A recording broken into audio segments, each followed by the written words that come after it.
It's really wonderful to be together again to discuss this important issue of school education.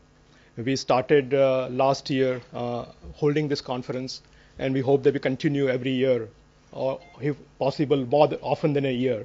There's a school right next to my apartment, right? And they have been taking about 15% of students over the years under EWS category. Right? And they have been doing it before the Right to Education Act came into force. Right? There's not a single child in the 15% category that they take under EWS who walks to that school, who is within 1 kilometer distance of that school. Let me do one formality. You have 3 of the recent publications in your folder, so I just want to point them out to you. This is the first time at least 2 of them are out in public. So I just formally release all the 3 publications for the date to be noted. Every child aged between 6 and 14 has the right to education. No kind of fee or charges, as I said before. And the child has the right to transfer school in their right to complete elementary education. In terms of the duties of government, local authorities and parents, will we have parents who will take advantage of this and have a 10-year-old child now stand up and become a 6-year-old child to get admitted free in the 25% quota? Teachers to acquire their minimum qualifications in 5 years. Do we have the diets? Do we have the training institutes in place? Do we have the capacities within trainers to create and fulfill this gap of however many 6 lakh plus teachers that are in short supply? This act is a fundamental right of a child, and therefore I sometimes find myself a bit uncomfortable talking about stakeholders. To me, the only stakeholder is the child. The rest are agencies which have to provide that right. 8 years down the line from 1st November, once it was notified, there are only 4 states which have passed the rules or placed the rules in their legislatures. The question, I think, the larger question that were raised, some of them, if I remember, where are we in terms of challenges? This is clearly a huge responsibility, and it is also a huge opportunity, because it is for the first time, I think, that an independent, neutral statutory body has been asked to monitor the rights that are being implemented, coordinating a kind of a coalition or network of civil society organizations who have their ear to the ground and can give first-hand information on how the act was actually being implemented on the ground. This exercise of appointing the state representatives has been completed in 18 states, and from the 1st of January they will be able to function as the state representatives of NCPCR. There is a shift of learning from only classroom to anywhere. So here the National Open School would like to work on this particular context of providing teacher training at the elementary level. They were born in Dausa or Barmer or Jhunjhunu or any other part of rural India. And the current challenges are obvious to everybody in the education system. We've talked about some of that in the morning. The quality challenge is obvious to everybody. I mean, if it doesn't lower capacity, it increases confusion. If it doesn't increase confusion, it definitely increases corruption. You know, for most of the schools I know, the block education officer has been a thorn in the flesh.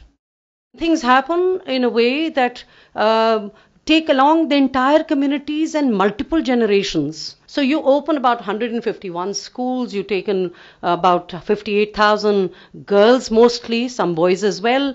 But out in Afghanistan and Pakistan, where the fatwas are out there, and it was the people with the fatwas who actually say, yes, we are now ready for the schools, can we have them? Okay, you sometimes think you're in medieval times, but that's where it is all happening. And it is happening as we speak. And it's creating its own ecosystems. And it is, in fact, an affordable private school model which is emerging. So he gets the Sitara Imtiaz, the biggest award that there is to get for a foreigner working in those areas. Of course, he gets also that award comes to him from no less than the president, who's perhaps the most corrupt president of South Asia. But doesn't matter, it's happening. You know, it's happening. And it is happening, as I said, across generations, and is creating a system out there which is extremely sober, which touches just about every level of society and its local politics, and it is happening across boundaries, and it's happening by what he calls the dirty dozen, a most motley crew. Forget Wharton, forget IITs, forget LUMs in Pakistan. This is happening by people who are sort of the dropouts of society, who work with Greg to create this.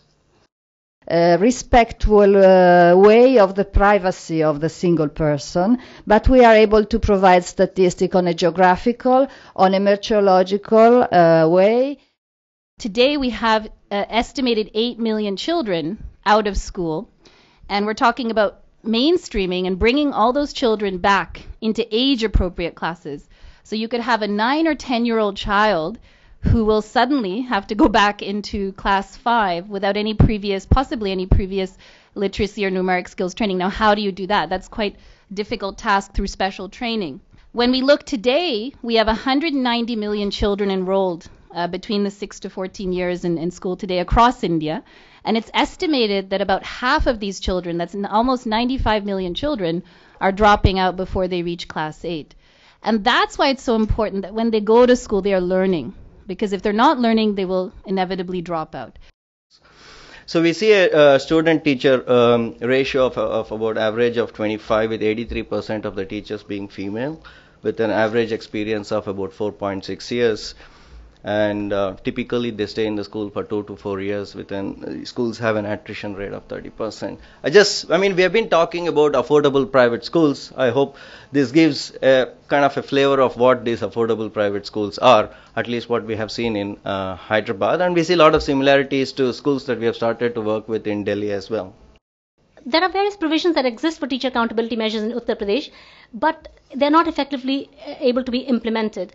All politicians woo teachers, but teacher politicians especially woo teachers, and they use their considerable influence and ministerial connections to shelter teachers from having to be locally accountable. Firstly, that this quantitative statistical evidence that I've presented seems to be in line with what the National Commission on Teachers itself noted. It said that some of the principals deposing before it, before the commission, lamented that they had no power over teachers, were not in a position to enforce order and discipline, nor did the DIOS and other officials exercise any authority over them, as the erring teachers were often supported by powerful teachers' associations. We've just got stuck and we're not able to move beyond paper. So we organized the meeting and the headmaster looked most distressed, spent most of his time telling me how much money was left over in his passbook and registers, refused to engage with the school management committee, with the parents at all. We forget very often, especially when we're talking about accountability, that there are serious capability problems at the front line, and addressing those capability problems is really crucial. We need to change the way we certify our teachers.